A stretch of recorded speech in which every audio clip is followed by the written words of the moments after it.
नमस्कार, दिन भर की बड़ी खबरों में आपका स्वागत है। मैं हूं अंशिता श्रीवास्तव। आज इस बुलेटिन में बात होगी भारत जोड़ो यात्रा में राहुल गांधी के नए अवतार की, बीजेपी नेताओं पर चढ़ रहे भारत जोड़ो यात्रा के रंग की, जानेंगे कांग्रेस ने कैसे हिमाचल में बढ़ा दी बीजेपी की मुश्किल, मोरवी हादसे में कांग्रेस ने गुजरात सरकार पर क्या लगाए आरोप, बात करेंगे नोटबंदी की वर्षगांठ पर घिरी मोदी सरकार की, अमेरिका में हुए मध्यावधि चुनाव की, और बुलेटिन के आखिर में बात होगी जस्टिस यूयू ललित के रिटायरमेंट की। लेकिन तमाम बड़ी खबरों से पहले एक नजर सुर्खियों पर।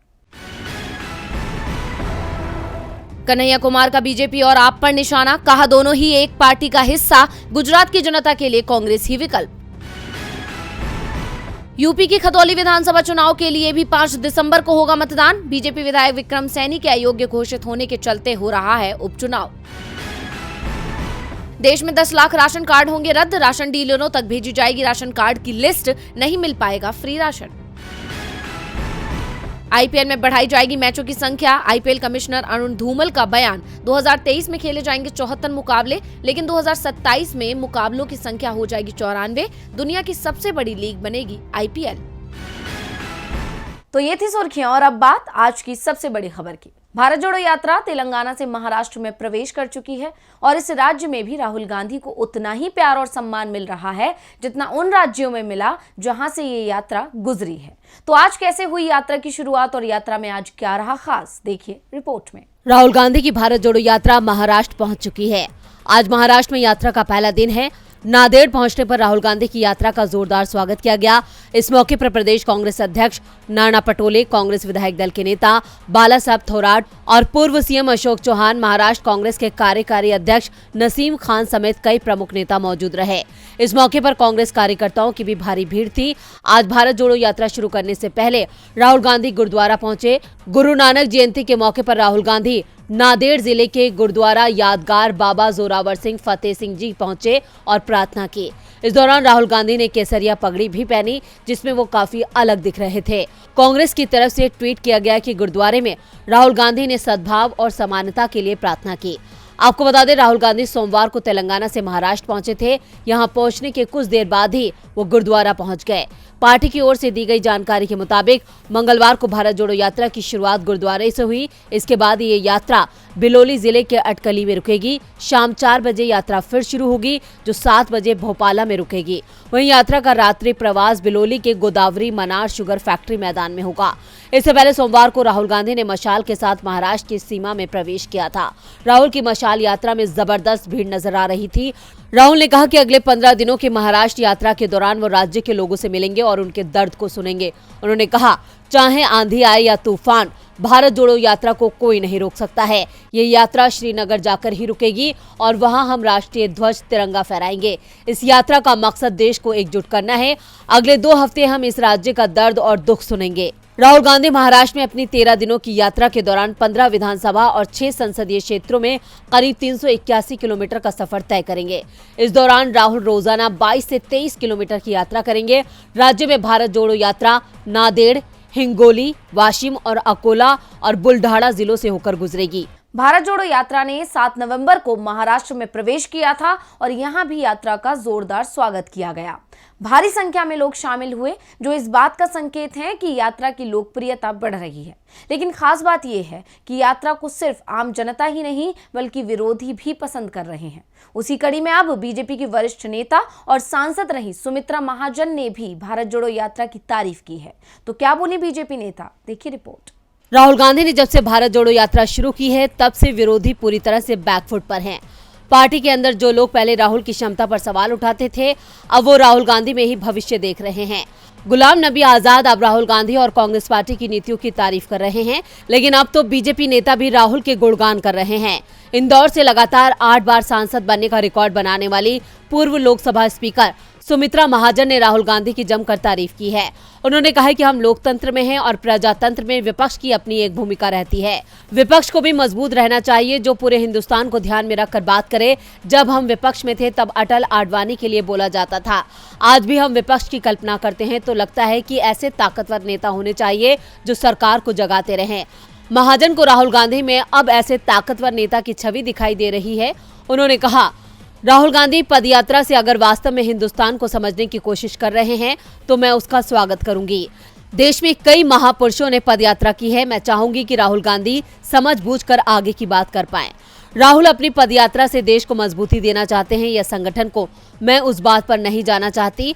मैं इसी रूप में इस बात को लेती हूं कि एक युवा नेता देश को समझने निकला है तो वो देश का भला ही सोचेगा और सोचना भी चाहिए। सुमित्रा महाजन के बयान से कांग्रेस गदगद दिखाई दे रही है। मध्य प्रदेश कांग्रेस के कार्यकारी अध्यक्ष जीतू पटवारी ने कहा कि सुमित्रा ताई निष्पक्षता से बात करती हैं, वो कुछ अच्छा देखती हैं तभी बोलती हैं। ताई ने राहुल गांधी की यात्रा का स्वागत इसलिए किया क्योंकि देश में जो मुद्दे हैं वो उनको भी समझ आ रहे हैं। वे बोल नहीं पाती क्योंकि बीजेपी उनकी पार्टी है। उनकी भावनाओं को समझना चाहिए कि उन्होंने राहुल गांधी द्वारा उठाए गए मुद्दों का समर्थन किया है। सुमित्रा महाजन से पहले सत्यपाल मलिक ने भी यात्रा की तारीफ की थी, जिससे ये साफ है कि यात्रा हर किसी को प्रभावित कर रही है, जो बीजेपी के लिए टेंशन की बात है। वैसे कांग्रेस इन दिनों बीजेपी के लिए टेंशन बनी हुई है और अब हिमाचल चुनाव में तो कांग्रेस के एक दांव के कारण बीजेपी बैकफुट पर आ गई है। तो आखिर क्या है मामला, आइए देखते हैं। हिमाचल विधानसभा चुनाव के मतदान की तारीख अब ज्यादा दूर नहीं है। ऐसे में सत्ताधारी दल और विपक्ष राज्य की जनता को अपने पाले में लाने के लिए जी तोड़ मेहनत कर रहे हैं। लेकिन जैसे जैसे मतदान का समय नजदीक आ रहा है, सत्ताधारी दल की मुश्किलें बढ़ती जा रही हैं और बीजेपी के लिए राज्य का सियासी रिवाज बदलना मुश्किल होता जा रहा है। और ये चुनौती कांग्रेस के लिए फायदेमंद साबित हो सकती है, क्योंकि बीजेपी के लिए कांग्रेस का एक वादा मुसीबत बन गया है। दरअसल 12 नवंबर को मतदान होने से पहले ओपीएस यानी ओल्ड पेंशन स्कीम के मुद्दे की गली गली में चर्चा हो रही है। इतना ही नहीं, दावा तो यहां तक किया जा रहा है कि हिमाचल चुनाव में पुरानी पेंशन स्कीम का मुद्दा निर्णायक हो सकता है। और अब हिमाचल की जनता पीएम मोदी से भी इसी मुद्दे पर बात करने की उम्मीद जता रही है, जिससे बीजेपी बैकफुट पर आ गई है, क्योंकि कांग्रेस ने अपने घोषणा पत्र में पुरानी पेंशन स्कीम बहाली का वादा कर दिया है, जिससे राज्य की जनता का झुकाव कांग्रेस की तरफ हो सकता है। एक रिपोर्ट के मुताबिक एनपीएस के कर्मचारी चुनाव में निर्णायक साबित हो सकते हैं। उनकी संख्या करीब 1.25 लाख है। यदि उनके परिवारों को भी जोड़ लिया जाए तो हर विधानसभा में उनके लगभग 3000 वोट हैं। ऐसे में नई पेंशन स्कीम वाले कर्मचारी अगर कांग्रेस की ओर झुकते हैं तो फिर बीजेपी के लिए सियासी रिवाज तोड़ना दूर की कौड़ी हो सकता है। और जनता कांग्रेस पर इस मुद्दे को लेकर विश्वास इसलिए भी कर सकती है क्योंकि कांग्रेस ने राजस्थान, छत्तीसगढ़ जैसे अपनी सत्ता वाले राज्यों में ओपीएस स्कीम को लागू भी किया है। ऐसे में अब कांग्रेस के एक वादे से पूरी बाजी पलट सकती है। कांग्रेस ने हिमाचल की जनता से वादा किया है कि उसकी सरकार बनी तो वो पुरानी पेंशन स्कीम को बहाल कर देगी।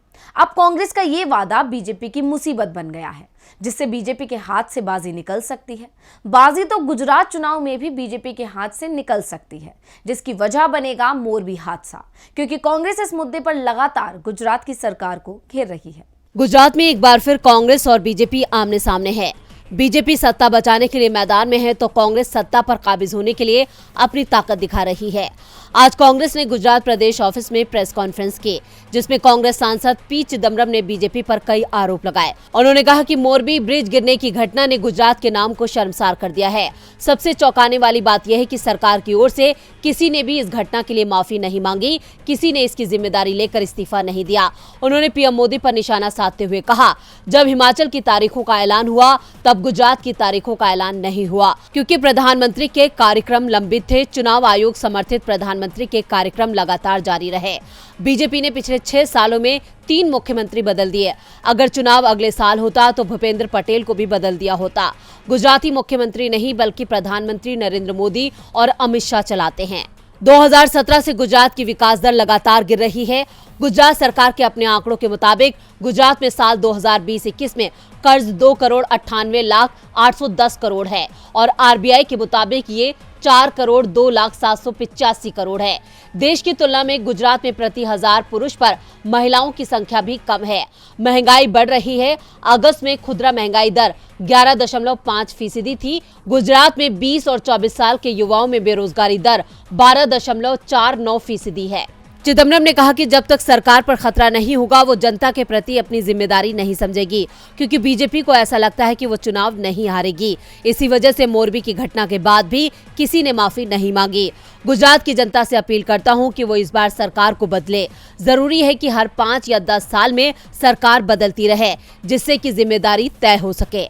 कांग्रेस सांसद पी चिदम्बरम ने मोरबी हादसे को लेकर सरकार को अपने निशाने पर लिया। वैसे इस समय शायद ही कोई मुद्दा होगा जिस पर मोदी सरकार ना घिरी हो। उसी कड़ी में आज नोटबंदी को 6 साल हो गए और सरकार के इस फैसले ने आम जनता पर बहुत गहरा असर डाला। ऐसे में आज फिर कांग्रेस ने मोदी सरकार को जमकर घेरा।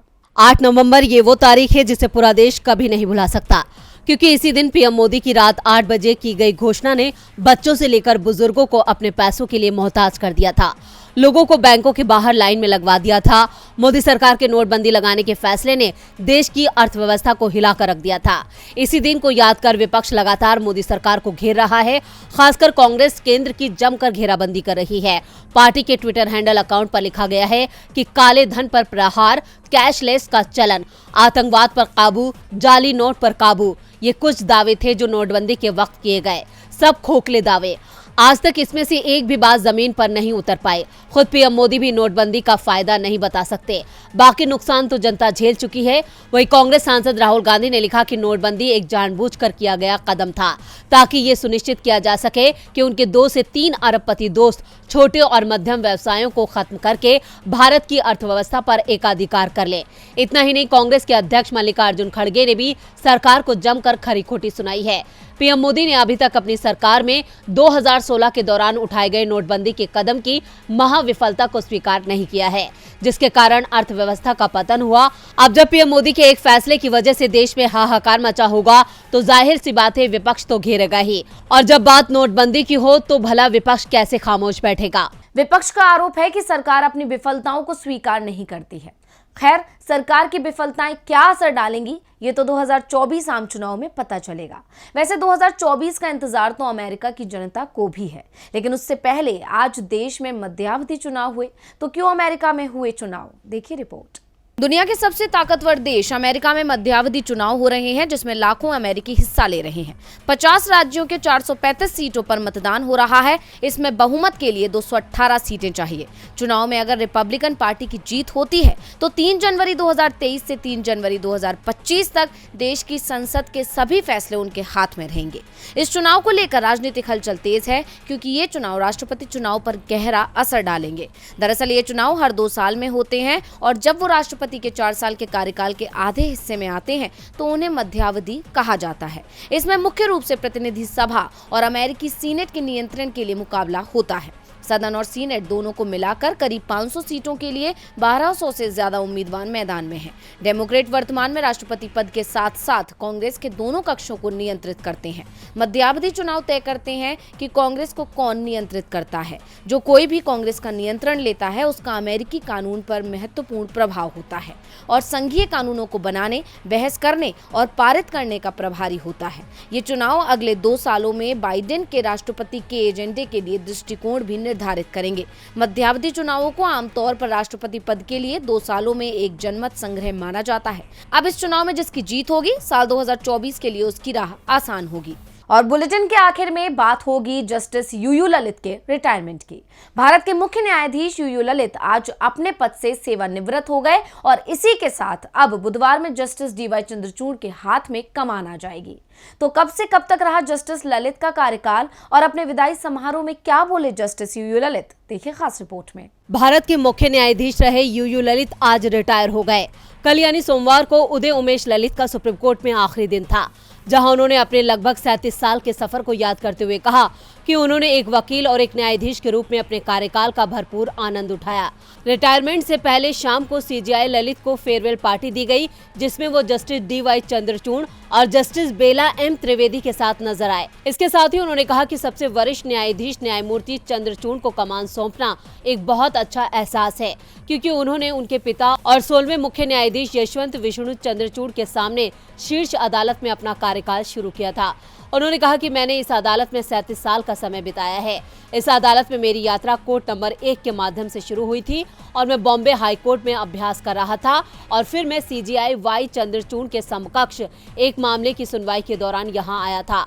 मेरी यात्रा इसी कोर्ट से शुरू हुई थी और आज इसी कोर्ट से खत्म हो रही है। कई संविधान पीठों के गठन का जिक्र करते हुए चीफ जस्टिस ललित ने कहा, बार के लिए कुछ करना बहुत यादगार और संतोषजनक एहसास रहा है। आपको बता दें कि यूयू ललित देश के 49वें मुख्य न्यायाधीश रहे और उन्होंने NV रमन के रिटायरमेंट के बाद 27 अगस्त को कार्यभार संभाला था और ललित का कार्यभार मात्र 74 दिन का ही रहा और अब कल यानी 9 नवंबर को राष्ट्रपति द्रौपदी मुर्मू देश के अगले मुख्य न्यायाधीश DY चंद्रचूड़ को शपथ दिलाएंगे।